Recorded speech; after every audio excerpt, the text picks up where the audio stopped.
This is Garis, Masculist, MGTOW flyers.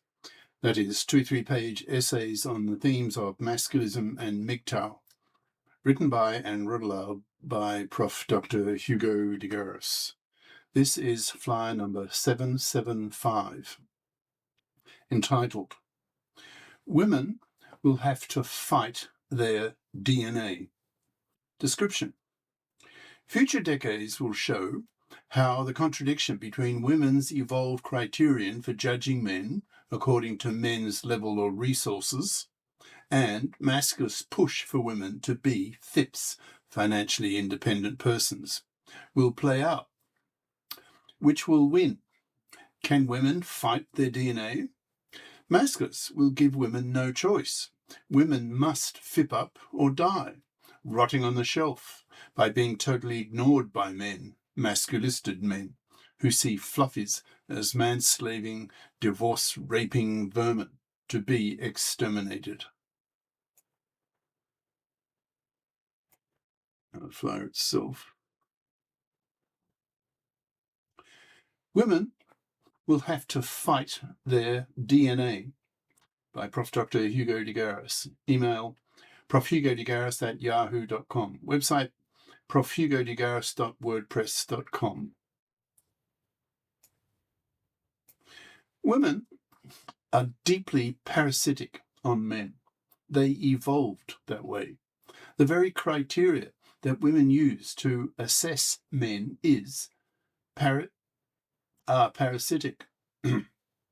Anyone reading the main findings of the evolutionary psychologists will learn that one of the top criteria that women use to assess men is men's resources. That is, if a woman has a serious relationship with a man, can that man pay for her while she's at home taking care of small children?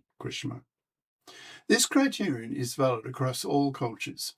It's a cultural universal, and about as strong as women's very strong preference for men who are taller than they are, which also evolved. A strong, tall, powerful, fierce man would be more capable of defending his woman if that woman was threatened by another man.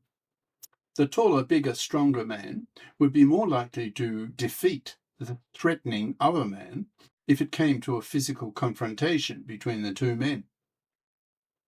Women's very survival depended on her choosing a mate with a tall, strong, fierce man. Similarly, with women's very strong preference for men who have resources. When a woman is heavily pregnant, or when the baby is very young, she is a lot more vulnerable to the environment than usual, so needs to be supported by a man, both physically and nutritionally. She depends on him to provide food for her and her infant, so evolved to have a strong preference for a man who has resources, who can help her survive when she is most vulnerable. From a masculinist viewpoint, this very strong preference of women for men who have resources is parasitic. In the modern era, women typically have only 0, 1, or 2 kids, so have a career window of half a century. The core idea of masculism is that it is a rebellion by men against being man's slaves to women, working for women for decades of men's lives. The traditional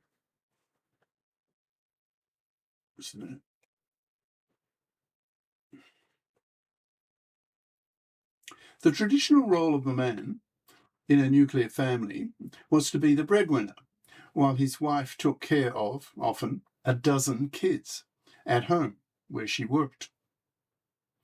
Prior to the industrialization of society, the creation of a factory system, most people worked on farms, where women did as much work in terms of hours worked per day as the men. The men specialized on the farm doing the heavy work, such as ploughing, fence building, etc., that women were physically less able to do, and women did lighter chores, feeding the animals, cooking, washing the clothes, taking care of the many children, etc. In other words, women on the farm really pulled their weight. They worked as long as men did and did not parasite off the labor of men. Then men invented the contraceptive pill, household gadgets, higher education, etc. That revolutionized the lifestyle of both sexes. With reliable contraception, women chose to have far fewer kids. In many advanced countries today, that average number of children per woman is approaching 1. So with few children, how are women to fill their day? What would they do with their time?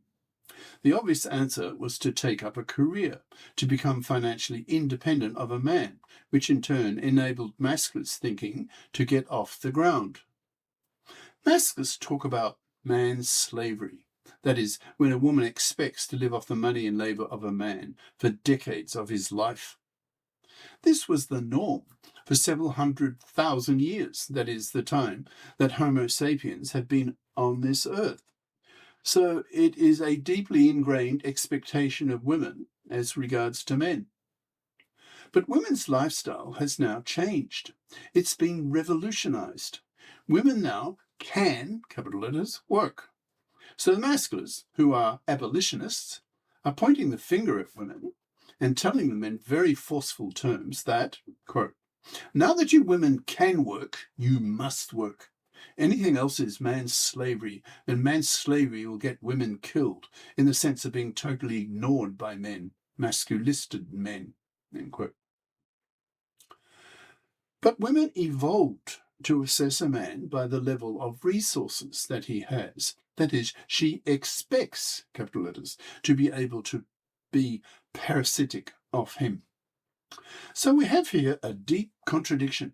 On the one hand, Masculists put powerful moral pressure on women to be FIPs, that's financially independent persons, who bother to have a career-competent education in high school and college, so that they can be FIPs as adults, and not fluffy style, in brackets, fluffy equals the opposite of a FIP, that is, a traditional woman who expects to live off the labour and money of a man for decades of his life, close brackets, manslaving him for decades, and for one father and 4, divorce raping him, ruining his life.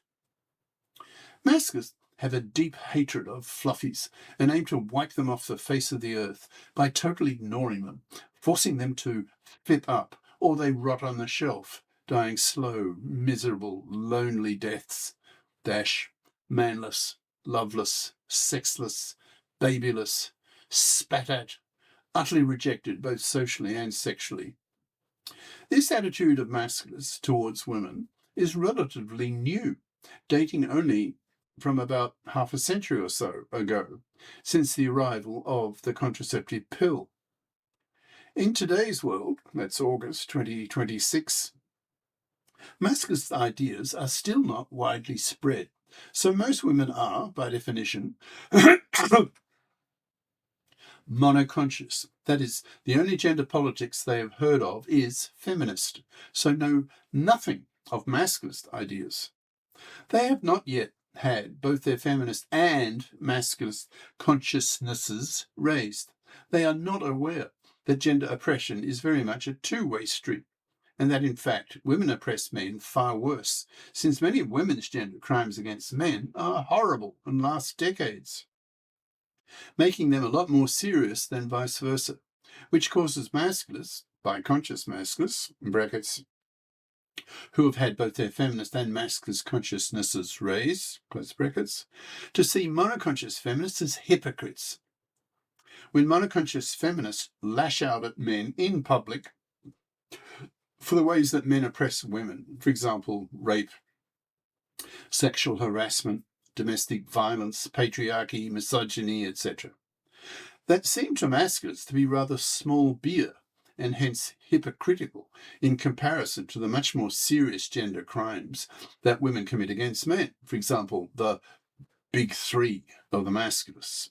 That is, the worst 3 ways that women oppress men that are horrible and last decades, hence their far greater seriousness. The big 3 are women's manslavery, women's divorce rape, and women's forced fathering. This is the end of part 1.